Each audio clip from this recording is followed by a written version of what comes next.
अस्सलामुअलैकुम दोस्तों, मैं हूं शाहिद। आप देख रहे हैं शाहिद ओबरटेक। दोस्तों, आज का हमारा फर्स्ट लेसन है। इलेक्ट्रिकल का कोर्स हम स्टार्ट करने लगे हैं। दोस्तों, जैसा कि मैंने आपको लास्ट वीडियो में बताया था कि हम टेक्निकल कोर्सेज स्टार्ट करने लगे हैं। दोस्तों, टेक्निकल कोर्सेज क्यों स्टार्ट कर रहे हैं वो सारी वीडियो में मैंने आपको डिटेल दी है। तो सबसे पहला हमारा कोर्स है इलेक्ट्रिकल का। तो ये हमारा फर्स्ट लेसन है, फर्स्ट लेसन जिसमें हम सबसे पहले बेसिक्स ऑफ इलेक्ट्रिकल के बारे में पढ़ेंगे। दोस्तों, सबसे पहले हम बेसिक्स ऑफ इलेक्ट्रिकल के बारे में स्टडी करेंगे। दोस्तों, ये सबसे पहला हमारा टॉपिक है, first topic basics of electrical. दोस्तों, कोई भी कोर्स स्टार्ट करने से पहले हमें उसकी बेसिक्स के बारे में पता होना चाहिए कि उसकी बुनियादी चीज़ें क्या हैं। तो दोस्तों, बेसिक्स ऑफ इलेक्ट्रिकल में तो बहुत सारे टॉपिक्स हैं जिनको हमें स्टडी करना पड़ेगा। उन टॉपिक्स में तो हमारे टॉपिक्स क्या होंगे दोस्तों? टॉपिक्स बेसिक ऑफ इलेक्ट्रिकल के हमारे 6 टॉपिक मैंने अभी आपको बता दिए। दोस्तों, इसके अलावा भी बहुत सारे टॉपिक्स हैं, तो मैं साथ साथ आप लोगों को लेसन वाइज टॉपिक हम बताते रहेंगे कि आज हम ये टॉपिक पढ़ेंगे, आज ये पढ़ेंगे। तो ये तमाम टॉपिक्स, जैसे अभी मैंने आपको 6 टॉपिक्स अभी मैंने आपको बता दिए हैं, ये बेसिक्स ऑफ इलेक्ट्रिकल के हैं। Current, electric current, ampere, voltage, conductor, insulator, और इसके अलावा भी बहुत सारे बेसिक्स ऑफ इलेक्ट्रिकल हैं। लेकिन मैं अभी आपको फर्स्ट लेक्चर के अंदर वो तमाम टॉपिक्स नहीं बताऊंगा, क्योंकि वो हम लेसन वाइज डिस्कस करेंगे। जब भी हम लेसन को स्टार्ट करेंगे, लेसन 1 जैसे कि आज हमारा फर्स्ट लेसन है, तो इसमें हम जस्ट करंट के बारे में स्टडी करेंगे। ये लेसन 1 का हमारा टॉपिक होगा। लेसन 1 में हम जस्ट करंट के बारे में स्टडी करेंगे। फिर लेसन 2 में हम इलेक्ट्रिक करंट के बारे में स्टडी करेंगे, फिर एम्पेयर के बारे में, वोल्टेज के बारे में, कंडक्टर के बारे में, इंसुलेटर के बारे में। तो दोस्तों, इसके अलावा सेमीकंडक्टर है, उसके बाद पावर है, उसके बाद आपका ओहम है, ओहम लॉ है, उसके बाद फैराडे लॉ है। इसके अलावा बहुत सारे आगे बेसिक्स ऑफ इलेक्ट्रिकल्स हैं जिनको हमने स्टेप बाय स्टेप स्टडी हम करेंगे। तो दोस्तों, जैसे जैसे हम लेसन वाइज हम आगे जाएंगे, हमारे टॉपिक चेंज होते जाएंगे। तो दोस्तों, जब भी हम लेसन स्टार्ट करेंगे तो आप लोगों ने टॉपिक्स को नोट करना है कि हम आज का टॉपिक क्या हम स्टडी करने लगे। तो दोस्तों, कोई भी कोर्स स्टार्ट करने के लिए हमें उसके बेसिक्स के बारे में पता होना ज़रूरी है। जब तक हमें बेसिक्स के बारे में नहीं पता होगा तो हम कोई भी कोर्स नहीं कर सकते। और अगर हमें कोई भी काम आता होगा, लाइक हमें इलेक्ट्रिकल का काम आता है, तो उस काम करने के साथ साथ हमें उनकी बेसिक्स के बारे में भी पता होना चाहिए। दोस्तों, इन बेसिक्स को सीखने के लिए एजुकेटेड होना ज़रूरी नहीं है। इसमें मैंने बहुत सारे ऐसे स्टूडेंट को भी टीच किया जो कि बिल्कुल जिन्होंने स्टडी नहीं किया था, उनकी कोई स्टडी नहीं थी, लेकिन उसके बावजूद वो इलेक्ट्रिकल के बारे में, बेसिक्स के बारे में उन्होंने सीख लिया था। तो दोस्तों, ये सीखना मुश्किल नहीं है।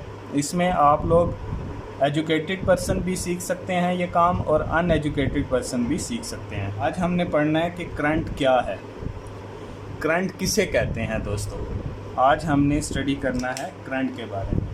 तो दोस्तों, अगर मैं करंट की डेफिनेशन की बात करूं, तो करंट की डेफिनेशन है कॉल्ड करंट। दोस्तों, ये करंट की डेफिनेशन है, flow of electron is called current. अगर मैं इस डेफिनेशन को उर्दू में लिखूंगा, एक ही बात है। इंग्लिश में flow of electron is called current, electron के बहाव को करंट कहते हैं उर्दू में। तो दोस्तों, दोनों डेफिनेशन मैं इसलिए बता रहा हूँ कि इसमें एजुकेटेड और अनएजुकेटेड दोनों को समझ में आएगी कि मैं कहना क्या चाह रहा हूँ। तो दोस्तों, ये करंट की डेफिनेशन है। जो कि आपको बुक्स के अंदर भी पढ़ने को मिलेगी। आप इंटरनेट के ऊपर भी जब सर्च करोगे तो इस तरह की आपको डेफिनेशन मिलेगी करंट की, कि करंट इस चीज़ को बोलते हैं। लेकिन ये डेफिनेशन की हद तक है दोस्तों। हम देखना चाहते हैं कि ये जो इलेक्ट्रॉन है ये क्यों बहते हैं, इनके बहने के पीछे वजह क्या है, और इलेक्ट्रॉन हैं क्या, इलेक्ट्रॉन किस चीज़ को बोलते हैं, इलेक्ट्रॉन की शक्ल क्या है, इलेक्ट्रॉन कहाँ से आगे, और कौन सी ऐसी चीज़ है जिसमें से इलेक्ट्रॉन बहते हैं और हमें करंट मिलती है। दोस्तों मेरी बात आपने समझने की कोशिश करनी है। जब मैंने करंट की बात की तो आप लोगों के माइंड में एक चीज़ आई कि यार वो एक ऐसी चीज़ है, ना तो वो नज़र आती है ना हम उसे देख सकते हैं, बस वो एक ऐसी चीज़ है जिसकी वजह से हमारी अप्लाइंसेस चलती हैं, हमारे बल्ब चलते हैं, हमारी मोटर्स चलती हैं, हमारे घर की जितनी भी अप्लाइंसेस है ये इस करंट की वजह से काम कर रही होती हैं, वर्क कर रही होती हैं। बस इतनी हद तक हमें पता है। लेकिन दोस्तों कभी आप लोगों ने सोचा है कि ये करंट कैसे वजूद में आती है, इस करंट की शक्ल क्या है, ये जो करंट है इसके अंदर कौन सी ऐसी चीज़ें होती हैं जिनसे ये मिलके बना हुआ है।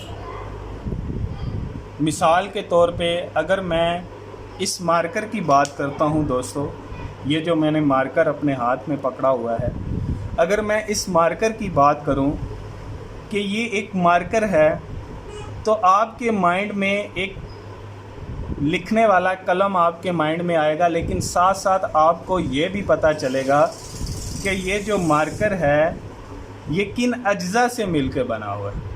आपके माइंड में होगा, अगर मैं आपसे पूछूं तो आप कहोगे सर जी ये प्लास्टिक मटेरियल से बना हुआ है, इसकी एक निब है और इसके अंदर लिक्विड फॉर्म में इंक है जिसकी वजह से ये लिख रहा है। मतलब कि इसकी तमाम चीज़ों के बारे में इसकी तो पता होगा। तो दोस्तों ये तो एक मार्कर था, हम बहुत अरसे से ऑब्ज़र्व कर रहे हैं। लकड़ी की बात करता हूँ, बहुत अरसे से हम उन चीज़ों को ऑब्ज़र्व कर रहे हैं। घड़ी की बात करता हूँ तो बहुत अरसे से हम उन चीज़ों को ऑब्ज़र्व कर रहे हैं, उनको देख रहे हैं। करंट के बारे में हम बहुत कम देखते हैं, बहुत कम हम ऑब्ज़र्व कर रहे होते हैं। जस्ट उसकी वर्किंग लेवल तक हमें पता होता है। लेकिन अगर मैं आपसे पूछूं कि करंट वजूद में कैसे आया, उसके अंदर वो कौन से ऐसे मटेरियल हैं जिनकी वजह से करंट पैदा हुआ, तो किसी को नहीं पता होगा। जस्ट डेफिनेशन के अलावा किसी को नहीं पता होगा। तो दोस्तों आज हमने इसके पैदा होने की वजह हम देखेंगे, और ये कैसे पैदा हुआ, इसके अंदर वो कौन से ऐसे अज्जा हैं जिनसे करंट वजूद में आया, ये तमाम चीज़ों के बारे में हम स्टडी करते हैं। ये देखिए कायनात की तमाम चीज़ें एटम से मिलकर बनी हैं, और एटम एक छोटे से छोटा ज़र्रा है जिसको मज़ीद तकसीम नहीं कर सकते। दोस्तों इसके बारे में हम सबसे पहले पढ़ेंगे। जैसे ये एक मार्कर है, अगर मैं इसके छोटे छोटे टुकड़े कर दूं और उन छोटे छोटे टुकड़ों में से एक मज़ीद इसका टुकड़ा उठाऊं और उसके भी छोटे छोटे मैं पीसीस कर दूं, फिर उनमें से एक छोटा सा पीस मैं उठाऊं, लेकिन मैं उस पीस को मज़ीद मैं तोड़ नहीं सकता, उसको मैं मज़ीद तकसीम नहीं कर सकता। उस पीस को हम एटम का नाम देते हैं। दोस्तों उसको हम एटम कहेंगे। ये एटम है, मतलब कि एटम एक छोटे से छोटा ज़र्रा है जिसको हम मज़ीद तकसीम नहीं कर सकते। वो किसी भी मटेरियल का हो सकता है, वो कायनात की कोई भी चीज़ हो सकती है, वो मार्कर हो सकता है, वो लकड़ी हो सकती है, वो लोहा हो सकता है, वो कॉपर हो सकता है, वो तांबा हो सकता है, वो कोई भी चीज़ हो सकती है। उसको अगर मैं छोटे छोटे पीस कर दूं और इस मुकाम तक चला जाऊं कि उन पीसीस को मैं मज़ीद ना तोड़ सकूं, उसको हम एटम बोलेंगे। तो अब एटम की आपको अच्छे से समझ आ गई होगी